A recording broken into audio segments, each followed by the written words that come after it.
Welcome back to Shinobi Empire, where we slice open Naruto lore like an explosive tag on impact. Today we're diving into one of the deadliest squads in all of Shinobi history, the Seven Ninja Swordsmen of the Mist. These weren't your regular sword users, they were straight-up monsters from the Bloody Mist era, each wielding a legendary blade with terrifying powers. Some drink blood, some eat chakra, some explode, and one literally sews its victims together. So, smash that like button and let's break down the 7 legendary blades of Hiramekarei. Kubikiribōchō, the Executioner's Blade. Let's start with the big one, literally.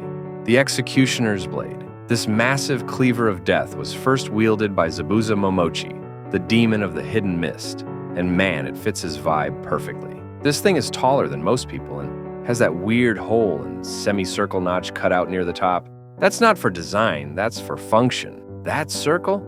It's where the head goes. Yeah, that kind of executioner. The blade's true magic lies in its regeneration. Every time it cuts someone down, it absorbs the iron from their blood to repair itself. Break it, chip it, shatter it. It doesn't matter. As long as it gets a taste of blood, it heals. It's like a vampire sword that never dies. Zabuza wasn't the only one to wield it, though.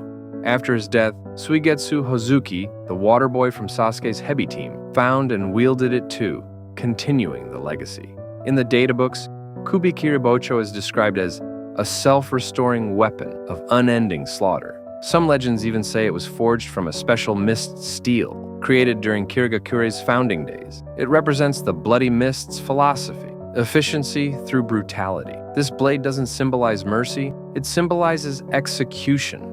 Samehada, the shark skin sword. Next up, the blade that's technically alive. The most famous of them all, Samehada, meaning shark skin. And yeah, it lives up to its name. It's covered in razor-sharp scales that shred flesh instead of cutting it cleanly.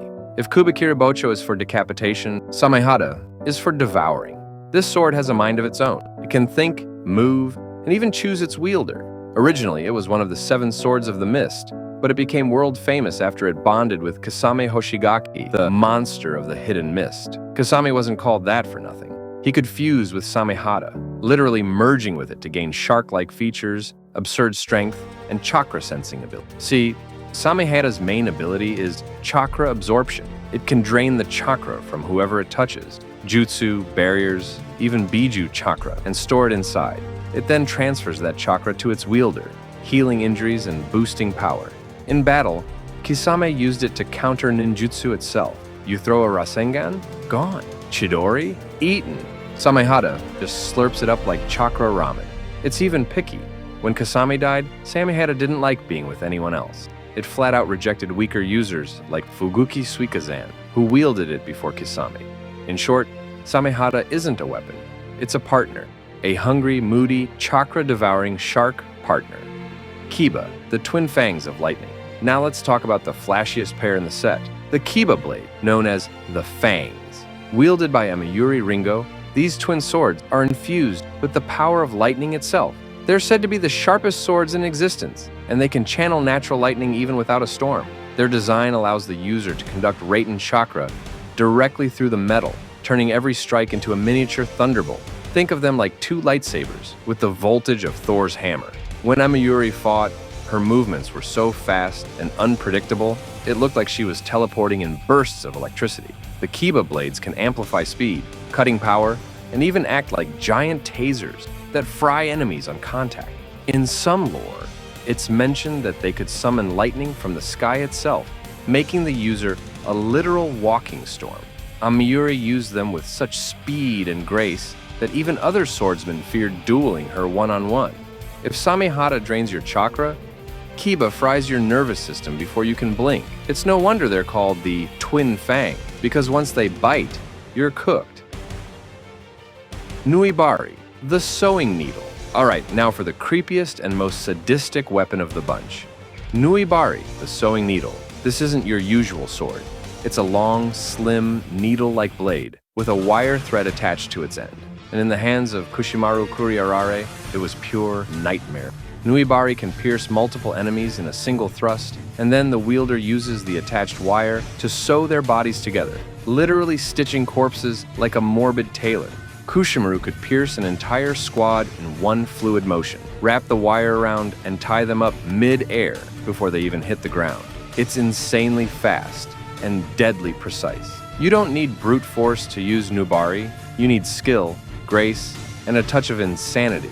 In combat, it allows complex long-range control since the wire can be swung, coiled, or thrown like a deadly thread of death. It was the perfect match for a ninja who preferred elegance over chaos, or at least elegant chaos.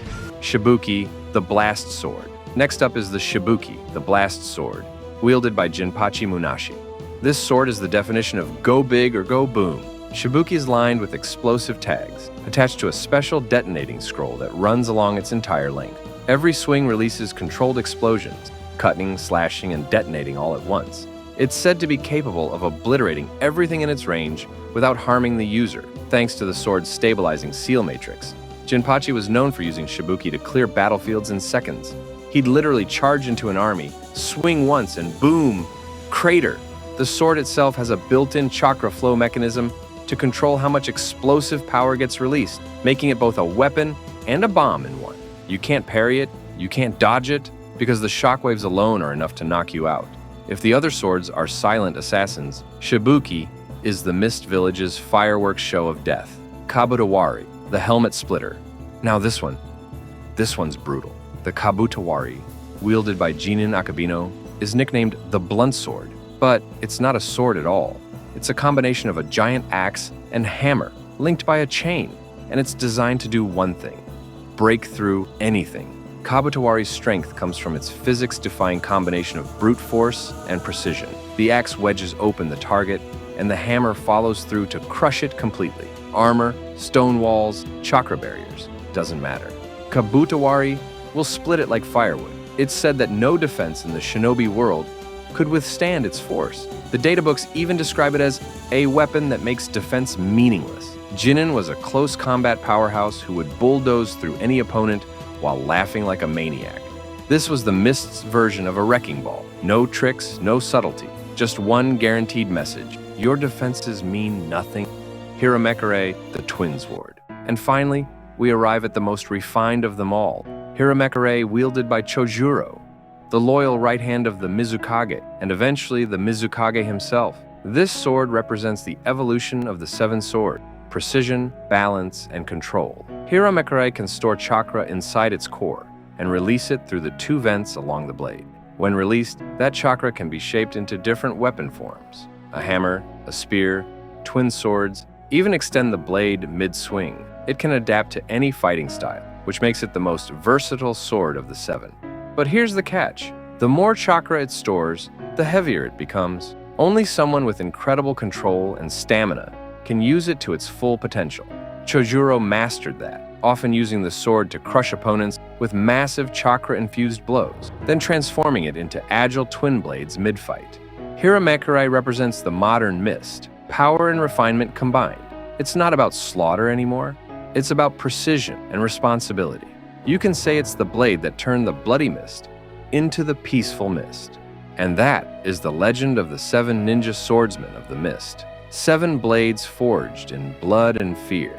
From the executioner's Kubikiribōchō to the chakra-hungry Samehada and the ever-shifting Hiramekarei, each was a masterpiece of death and power. The databooks say the originals could wipe out a nation, and honestly, after breaking down these weapons, I believe it. So, tell me, if you were a Mist ninja, which blade would you claim? Drop your pick in the comments, hit like, and subscribe for more hidden Naruto truths. Until next time, stay sharp, stay dangerous, and never mess with a Mist ninja holding steel.